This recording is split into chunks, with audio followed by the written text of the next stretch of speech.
You can send in your questions to AskPVQuestions@gmail.com.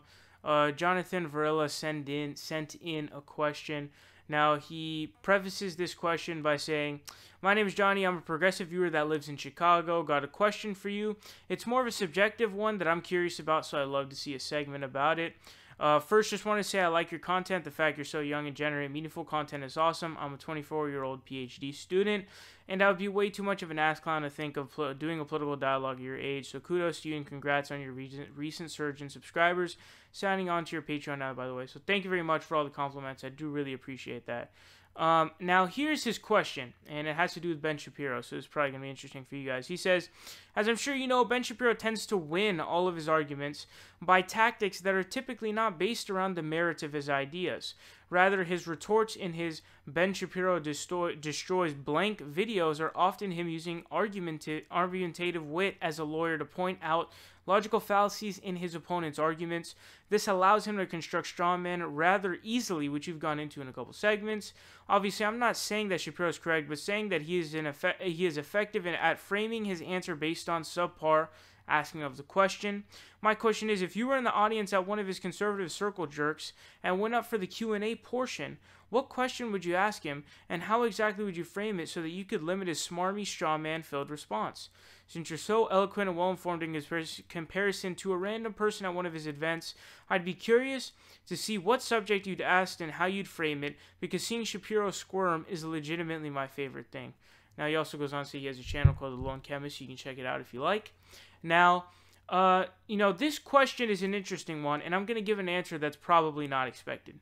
My answer is I wouldn't ask him something, because whenever you do that, the whole kind of field of this, debating or Q&A or whatever is completely void of being able to actually look at data and information and facts.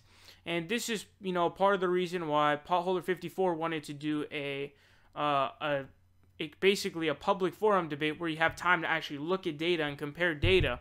But the problem with those Q&A sessions that you see at the colleges is basically the college kid is, asked their question or whatever, but they're pretty much cut off after that. They can't really give a response after that. And really what ends up happening at a lot of these, talking gigs that Ben Shapiro gets is someone asks him a question and then he just looks for grandstanding. So essentially what he does is someone asks him a question and then he's not even really trying to answer the question with, any real answer. It's just, what can I say here that is going to get my audience to clap, to cheer? And we've seen this in many of his different debates and, Q&As, and I saw one where he tries to emphasize certain things to basically get more of a rout out of the crowd, get a more rowdy crowd and get a better response.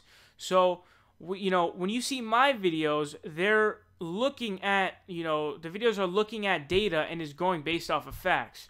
So when when you look at the abortion video that I've done, you look at the statistics and the facts that are presented. I have multiple sources in there, and I talk about how a vast majority of abortions are done before, I think it was 12 weeks.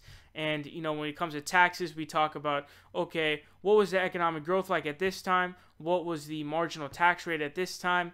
And then, it's very, if you are not having, kind of research kind of response, it's pointless and it's all kind of a fluff. So when you see those Q&As, it's more just Shapiro trying to, whether it be strawman or grandstand or, cut someone off and then do something really stupid. And when it comes to dumb arguments that he makes, a lot of the shit, think about it like this. Just a machine spewing shit at you, and then you're essentially, having to debunk everything on the spot, which is just stupid. And like I said, when Ben Shapiro is kind of like making really dumb arguments when he's cornered, like when given the response of, hey, our economy did amazingly well when marginal tax rates were almost at 99%. And he goes, okay, well, why shouldn't we have all tax rates at 100%? So when you make arguments like that where you're going from, okay, we had a marginal tax rate, which marginal tax rates are different than nominal tax rates, but the marginal tax rate is a tax on amount of money made after a certain amount. Okay, so the highest marginal tax rate was almost 99% under Eisenhower at the time, and he's essentially going to say, basically what he's saying is, why shouldn't we have communism? Why don't we have just the government collecting 100% of all the money that you earn? Which is almost as stupid as asking, why shouldn't taxation be at 0%? Except a lot of the people on the right actually think that taxation is theft, and therefore there should be no taxation. So I would say that arguing that, why shouldn't they be at 100% is way worse, because it's very stupid. And, the things that he says are not really something that's intelligent. And of course, the skills that he has of being a lawyer and talking really fast sets him up in a really good situation in these Q&As. So I don't have some kind of zinger question, especially because he's just going to come up with some bullshit response on the spot anyways. It doesn't matter. I prefer doing research responses that have actual data to back it up and at least have time to check what this douchebag is saying. So, you have time to fact check and you have time to provide facts, and you can look at facts and actually provide data, not just some fluff job of, oh yeah, you have this talking point? Oh, well, I have this talking point. Like, no, let's go at the data, let's look at the facts, let's see what's going on, and let's talk about this. So, I don't know what question I have to ask, and honestly, I don't really have one.